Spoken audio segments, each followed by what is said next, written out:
Kuna mahala kuna vijana na wamefanya vizuri, wasimamieni kwa nguvu zote.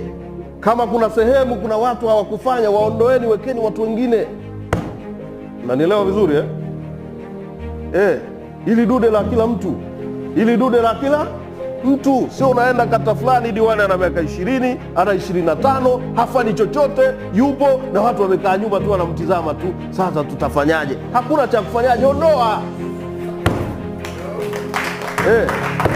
Sisi tunasema ni delete. Na wenye uwezo wa kudelete sawa sawa ni vijana.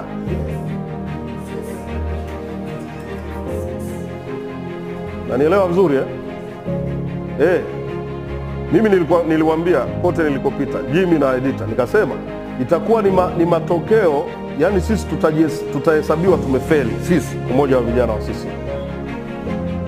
Kama kwenye kata 192 hakuna matoleo ya vijana